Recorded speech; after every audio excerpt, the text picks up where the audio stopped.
আজকের আলোচনাটা কলকাতার একেবারে কেন্দ্রস্থলে থাকা একটা দারুণ স্থাপত্য আর তার পেছনের গল্প নিয়ে, মানে নখোদা মসজিদ। হ্যাঁ, নখোদা মসজিদ।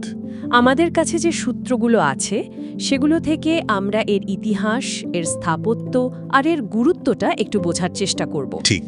অনেকেই তো চেনেন এটাকে কলকাতার জামা মসজিদ নামে, মানে শহরের সবচেয়ে বড় মসজিদগুলোর মধ্যে একটা, ওই চিত্তপুর বড়বাজারের ব্যস্ততার ঠিক মাঝখানে। একদম। আর শুধু যে আকারে বড় তাই নয়, এর নামের মধ্যেই কিন্তু একটা বেশ মজার ইতিহাস আছে। নখোদা এই শব্দটার মানে কি জানেন? নখোদা না তো ঠিক খেয়াল নেই। এর মানে হলো জাহাজের ক্যাপ্টেন বা ধরুন নাবিক। ও, জাহাজের ক্যাপ্টেন একটা মসজিদের নামের সাথে? হ্যাঁ, ভাবুন একবার, মসজিদের নামের সাথে সমুদ্র বা বাণিজ্যের এমন একটা যোগসূত্র। এটা আসলে এর যারা প্রতিষ্ঠাতা ছিলেন তাদের পরিচয়, তাদের পেশা সেদিকেই ইঙ্গিত করে। এটা তো সত্যিই খুব ইন্টারেস্টিং। চলুন তাহলে এই নামের সূত্র ধরে একটু গভীরে যাই। আচ্ছা, এর নির্মাণ কবে শুরু হয়েছিল? আচ্ছা, আর এর পেছনে কারা ছিলেন, মানে প্রধান উদ্যোক্তা? প্রধান পৃষ্ঠপোষক ছিলেন আব্দুর রহিম ওসমান। উনি গুজরাটের কচ্ছ অঞ্চলের লোক ছিলেন, মানে কুচ্চি মেমন সম্প্রদায়ের। ও, কুচ্চি মেমন। এরা তো ব্যবসায়ী ছিলেন, তাই না? হ্যাঁ, একজন খুব বিশিষ্ট ব্যবসায়ী ছিলেন তিনি। আর শুধু উনি নন, পুরো কুচ্চি মেমন জামাত, মানে এই সুন্নি মুসলিম ব্যবসায়ী সম্প্রদায় যারা 19 শতকের দিকে কলকাতায় এসে বসতি স্থাপন করেন, তারাই এর পুরো খরচটা বহন করেন। তার মানে কোনো রাজা বা নবাব নন, বরং একটা ব্যবসায়ী সম্প্রদায় পুরো টাকাটা দিয়েছে। ঠিক তাই। আর এখানেই বিষয়টা খুব গুরুত্বপূর্ণ হয়ে ওঠে। সাধারণত আমরা এত বড় ধর্মীয় স্থাপত্য কাদের হাতে তৈরি হতে দেখি? হয় কোনো রাজা, বাদশাহ বা কোনো শাসক গোষ্ঠী, তাই না? হ্যাঁ, ঠিক। এই প্রভাবেরও একটা দারুণ প্রমাণ। অবশ্যই, সেই সময় প্রেক্ষিতে তো এটা বেশ বিরল ঘটনা বলাই যায়। তার মানে এটা শুধু একটা উপাসনালয় নয়, একটা গোটা সম্প্রদায়ের উত্থান, তাদের অবদান, সেটারও প্রতীক। আচ্ছা, এবার একটু স্থাপত্যের দিকে আসি। সূত্র বলছে এর ডিজাইন নাকি দিল্লির জামা মসজিদের অনুকরণে। একদম, এটা মুঘল স্থাপত্য শৈলীর একটা চমৎকার নিদর্শন। দিল্লির জামা মসজিদের অনুকরণটা খুব স্পষ্ট, বিশেষ করে এর যে বিশালত্ব, এর যে গঠন। তবে আরও একটা আকর্ষণীয় জিনিস আছে, এর প্রবেশদ্বারটা। প্রবেশদ্বার সেটা কেমন? মনে করুন ফতেপুর সিকরি সেই বিশাল বুলুন দরওয়াজা। হ্যাঁ, মনে আছে।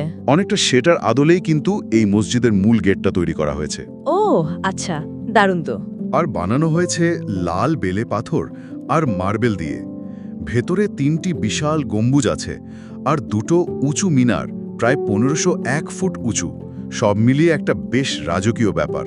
আর ভেতরের ওই বিশাল নামাজ পড়ার জায়গাটা, মানে প্রার্থনা কক্ষ? হ্যাঁ, ওই হলটা, ওখানে তো প্রায় 10,000 মানুষ একসাথে নামাজ পড়তে পারেন। 10,000! ভাবা যায়। এই স্থাপত্যের বিশালতা তো মুগ্ধ করার মতোই, কিন্তু এর ধর্মীয় আর সামাজিক গুরুত্ব নিশ্চয়ই তার চেয়ে কম নয়। একেবারেই না। এটা কলকাতার সুন্নি মুসলিম সম্প্রদায়ের অন্যতম প্রধান মসজিদ, বিশেষ করে ধরুন ঈদ উল ফিতর বা ঈদ উল আজহার সময়। হ্যাঁ, তখন তো প্রচুর ভিড় হয় নিশ্চয়ই। লোকে লোকারণ্য হয়ে যায় প্রাঙ্গণটা। প্রতি শুক্রবার জুম্মার নামাজেও প্রচুর মানুষের সমাগম হয়। কিন্তু এর ভূমিকাটা শুধু এই উপাসনার মধ্যেই আটকে নেই। আচ্ছা, আর কি ধরনের ভূমিকা পালন করে? এটা আসলে একটা খুব জীবন্ত কমিউনিটি হাব। মানে মসজিদ কর্তৃপক্ষ স্থানীয় মুসলিম সম্প্রদায়ের জন্য নানা রকম কাজ করে, যেমন ধরুন দাতব্য কাজ, শিক্ষার ব্যবস্থা করা। ও আচ্ছা। হ্যাঁ, এবং অন্যান্য কল্যাণমূলক পরিষেবাও দেয়। রমজান মাসের সময় তো এই চত্বরটা যেন আরও বেশি প্রাণবন্ত হয়ে ওঠে। একসাথে ইফতার করা, তারাবির নামাজ পড়া, সব মিলিয়ে একটা ঐক্যের ছবি দেখা যায়। তার মানে শুধু একটা ধর্মীয় স্থান নয়, এটা কলকাতার মুসলিম সম্প্রদায়ের পরিচয় আর মেলবন্ধনের একটা গুরুত্বপূর্ণ কেন্দ্রও বটে।